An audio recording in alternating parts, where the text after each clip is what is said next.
Good afternoon, class. We are looking at college algebra practice test 4 for module 4, which covers chapter 7 and 8. Chapter 7, systems of linear and nonlinear equations. Chapter 8, analytic geometry.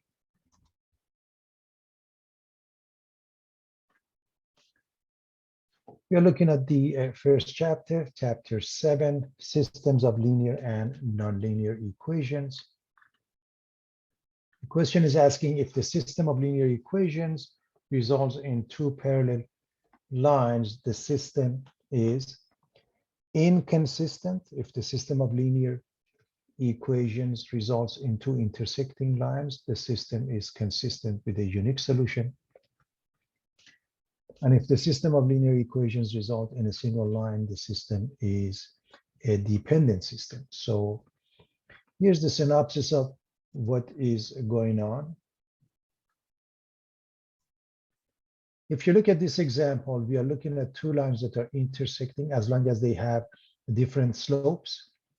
We have a consistent system with a unique solutions. If you look at this case, the two lines are parallel, which means they have equal slopes, different y-intercepts, and that's an inconsistent system with no solutions. If we were to do this by addition method or substitution method, we end up with a contradiction such as 0 equals 7, false statement. And this last case, the two lines, they coincide, they are at top of each other. Not only they have equal slopes, they also have equal y-intercepts, in which case we have a dependent system with infinitely many solutions. If we were to do it by addition or substitution method, we get some sort of an identity such as 0 equals 0, 5 equals 5, so on and so forth. We want to solve this system. If we multiply the top by 5 and we observe, we notice we can add up the left side. Everything cancels out to 0 and the right side is 1. This is a false statement. There is no solutions. This is an inconsistency. No solutions. Which means the two lines must have been parallel. For a case like this, one easy way, you first decide which variable to get rid of. If you want to get rid of x, you can multiply this one by 5, this one by 2, one of them negative.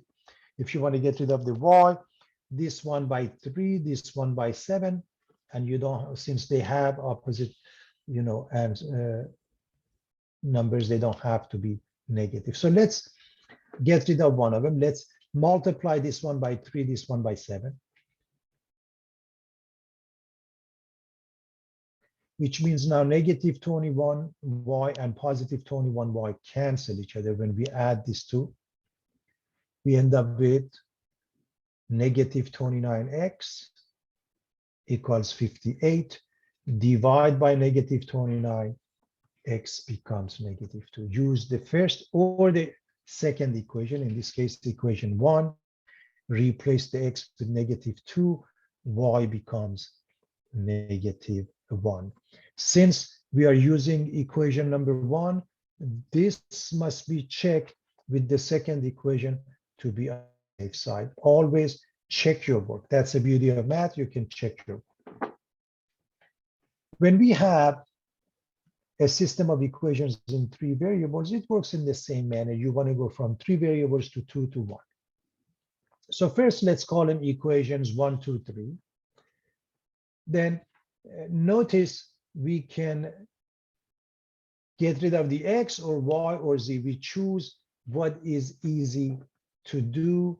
Notice we have negative 4y and 4y. Equations 1 and 2 can be easily combined, in which case 3x and 2x becomes 5x. These two cancel each other, and these two give us 3z, and these two give us positive 1. Now, what we did, we used the first two equations. Now the third one hasn't been, we must use the equation and get rid of the same variable.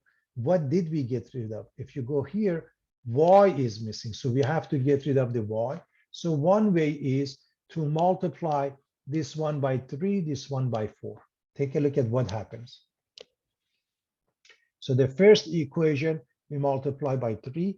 The third equation must be used, we multiply by 4. And now we can get rid of the same variable. Combine. We call this equation 5 now. 8 and 9, 17x, 6 and 20, 20, 60. We add up the two numbers, 35. So equations 4 and 5, now these two give us the system of interest. So we went from 3 equations and 3 unknowns to 2 equations and 2 unknowns. Again, we decide to get rid of one of the variables. You can do x or y, x or z, doesn't matter. So if you multiply the top by 17 and the bottom by -5, we can get rid of the x variable. We add up these two, we add up these two, divide by -79, z becomes 2. Now we work our way back, meaning one of these two equations is used. In this case, equation number 4. Remember, we gave them numbers so it will be clear. Equation number 4 is used, x becomes -1. So we have x, we have z. What is missing? Y. You must go back to one of the original variables and find the missing y, and then check with the rest of the equations to be on the safe side. I can't emphasize the importance of that. We want to solve this system. You may notice if we multiply this one by 8, the second one by 8, and the third one, we can combine them into the following. The left side is 0, the right side is some number. This is a false statement. That means no solutions. In this case, if we multiply the first one by number 3, now we can combine the left side, they add up to 0, and the right side, they add up to 0, which is a true statement. So this is an identity. That means the two equations are really one, and therefore there are infinitely many solutions. One way to write that, in one of the equations, solve for one of the variables. If you want to keep the x, solve for y in here or in here, doesn't matter, becomes -1/3 x plus 2/3. So use one of the equations and solve for y.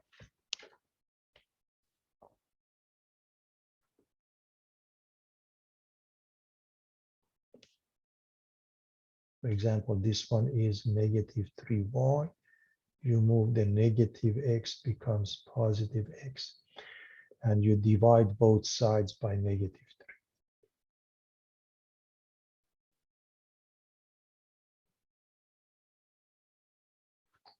This is how you solve this. So there are infinitely many solutions. Now, this is a nonlinear system of equations. In essence, it works in the same manner. You do one of those methods that you've learned and get rid of one of the variables. In this case, the addition method, we don't have to do much because we notice immediately if we add them up, the y squared goes away.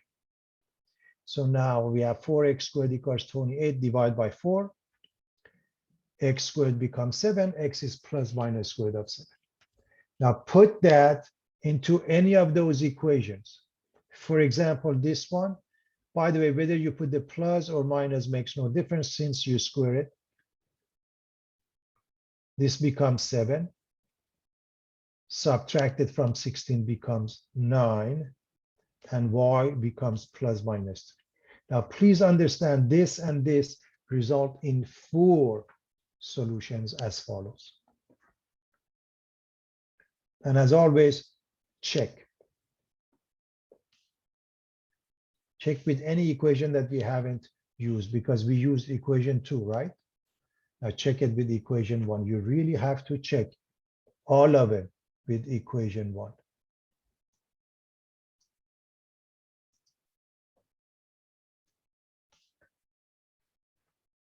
System of inequalities. We want to graph this. There are different ways. The fastest and easiest way is to change this to equality. Graph this, change this to equality, graph this. So for this one, 2x minus y equals 2, we come up with two pairs. I'm assuming everybody can come up with the y-intercept and x-intercept. X is 0, find y, y is 0, find x. Same thing here, x is 0, find y, y is 0, find x. Now graph these two pairs and make up a line. Graph these two pairs and make up a line.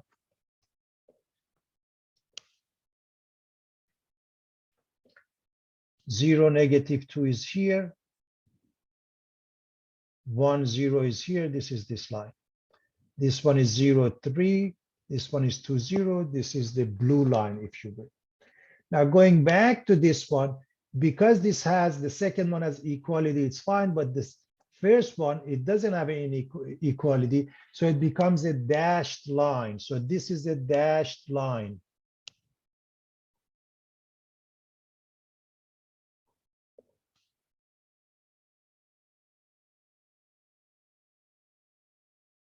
That's very important. Now we pick a test point, and the easiest point is 0, 0, and we pick it for each one and try it. So that means try it with the first one, 2x minus y less than 2. If you plug in 0, 2 times 0 minus 0, 0 less than 2, that's a true statement. You try it. This is the 0, 0 we're going to try.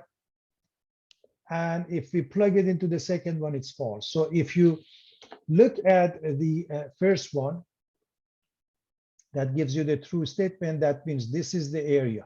So this is the line. Everything up here or to the left, however you want to call that, that's the answer.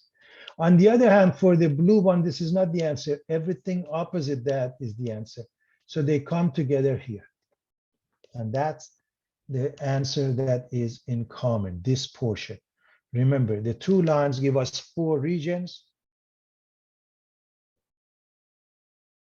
This is the region that is common for both.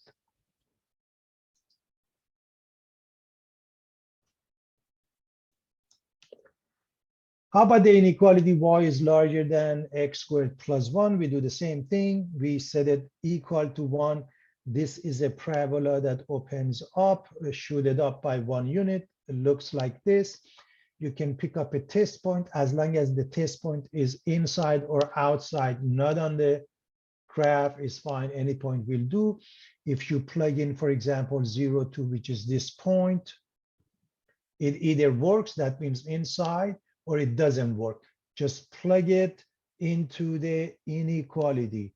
That means replace the x with 0, y with 2. 2 is larger than 1. Yes, it is a true statement. So this works. That means everything in the region is working. So in the case of a nonlinear one, pick a test point, not on the graph, anywhere you like. If it's outside, it's true. Outside is the answer. If inside becomes true, that's the answer. If it's not, the opposite side.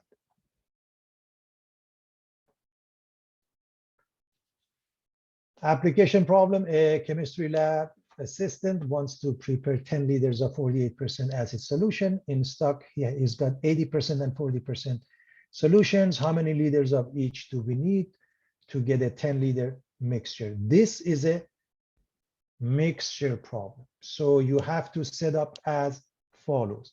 You have the solution 80%, you can keep it as 80% or 0.8. 40%, you can keep it as 0.4. The mixture is at 48% or 0.48. The volume is given as 10. So this is clear, this is given.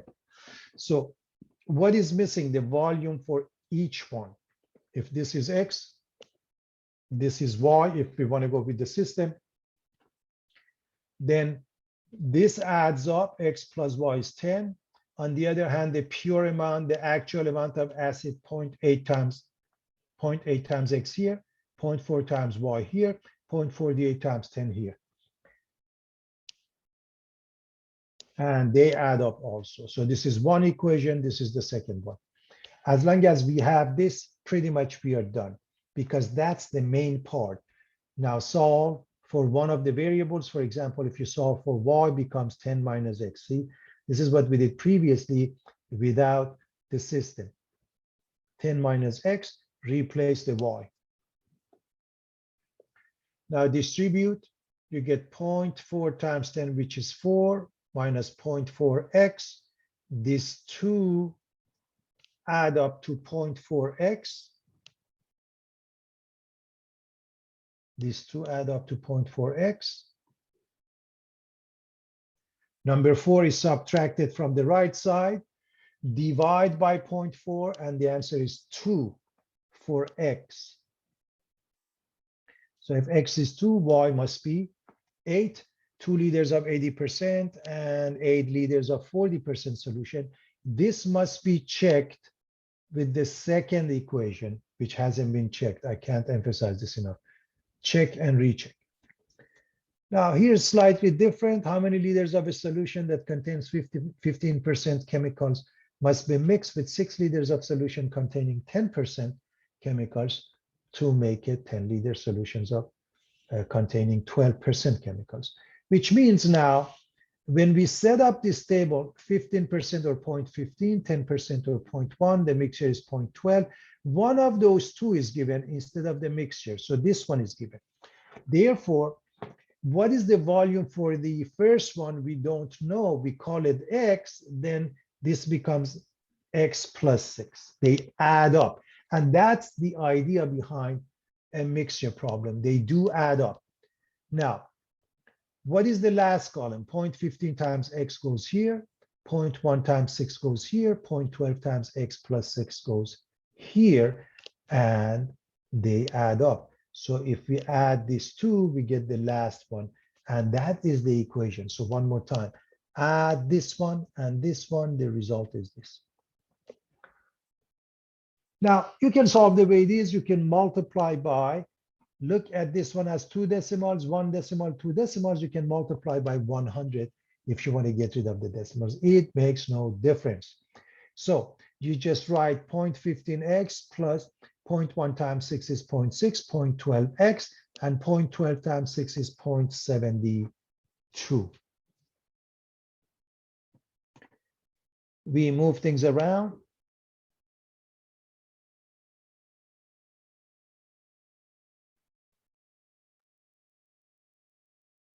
Minus 0.12x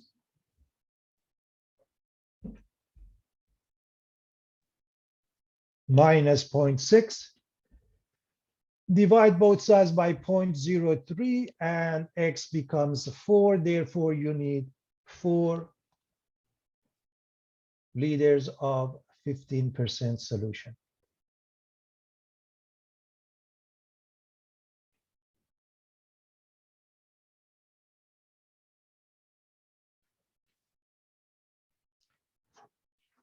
A plane can travel 800 miles per hour with the wind and 720 miles against it. We want to find the speed of the airplane and the wind.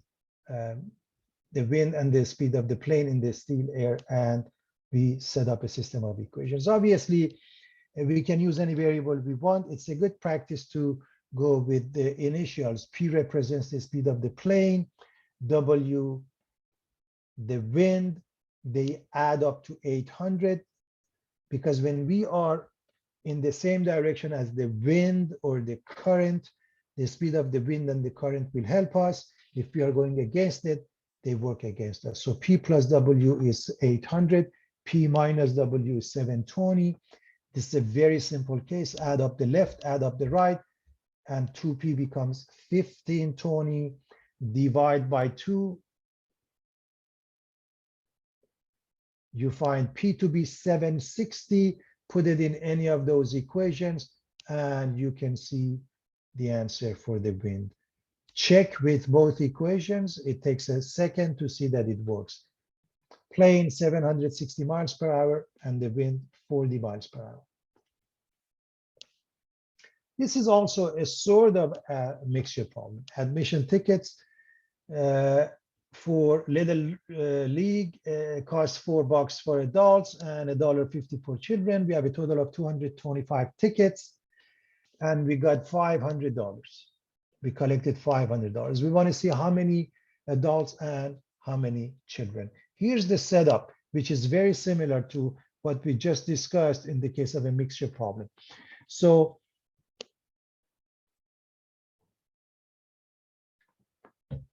now we have tickets cost for adults,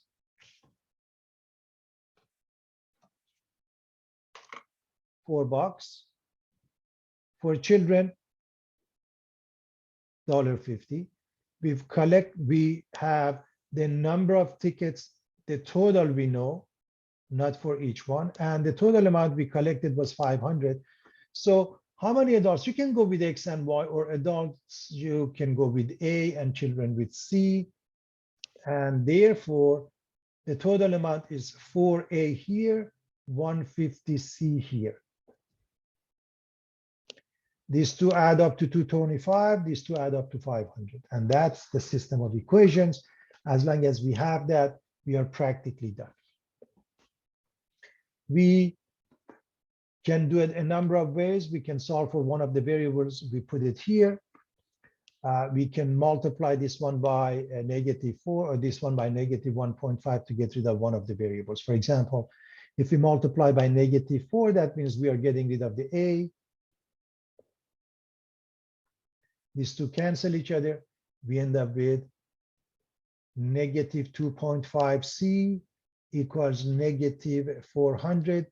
Divide by -2.5. Divide by -2.5. C becomes 160. If you subtract it from 225, A becomes 65. Now that we have those, that means we use the first equation. I highly recommend you put it into the second equation to check your work. One leg of a right triangle is 4 centimeters less than the other leg. The area is given as 70 square centimeters. Determine the length of each leg. Well, let's do the drawing for the setting. So one is X, one is Y, and when we say leg, that means a 90-degree angle, right triangle. It's clearly, that's the case. Now, one leg is 4 centimeters less than the other. That means this is smaller. So X equals Y, subtract 4, Y minus 4. Also, we know the area is 70. Area is 1/2 base times the height.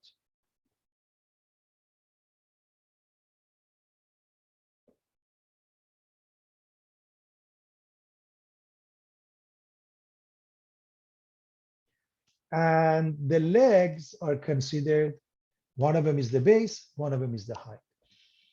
It's a good practice to get rid of the 1/2. So let's multiply by 2. X times Y is 140. And what is X? Y minus 4. Substitution will do the job.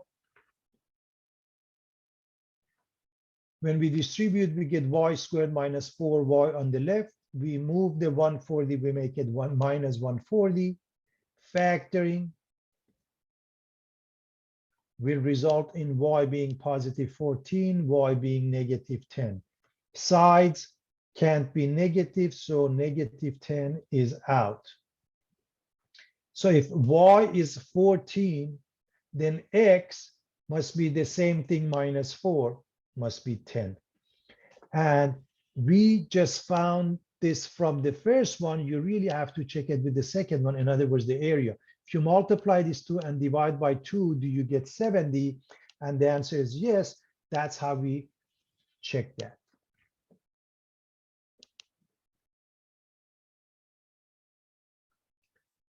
We have 3 numbers. Their sum is 105. The third one is 11 less than 10 times the second. Twice the first is 7 more than 3 times the second. We want to find the numbers. First and foremost, let's call them something. A, B, C, X, Y, Z. Whatever you want to call them, order would make it nice and easy. So we make the first one X, the second one Y, the third one Z. That's the first thing, which immediately gives us the first equation. X plus Y plus Z is 105.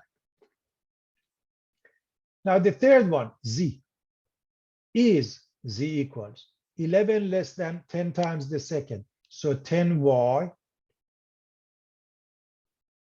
minus 11. Twice the first, 2x, is 7 more, 7 plus. 3 times the second, 3 times y. So take a look at those equations. So I'm going to do this. This is equation 1.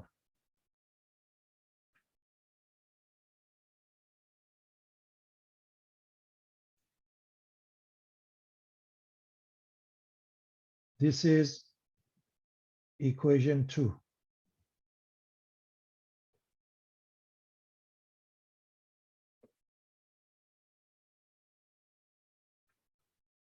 This is equation 3. And that's the hardest part, being able to do that, which is a simple translation. And now we are ready to move on. There are different ways of handling it. For example, notice that this equation has x and y. This one has x and y, where z is given as 10y minus 11. So if I replace this z with this becomes x and y only, and we can use it with the last one to go to 2 variables. So equation 1 is x plus y plus z.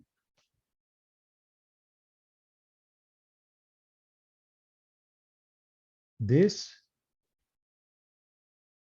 is replacing the z. And we simplify it.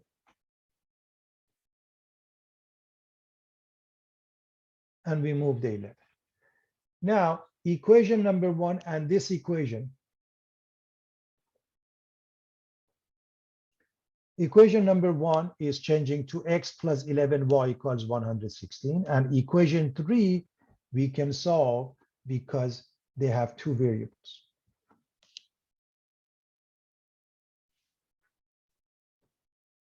Let's multiply this one by 2.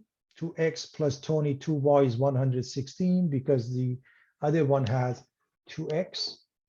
Again, this is one way to do that. 2x is 7 plus 3y.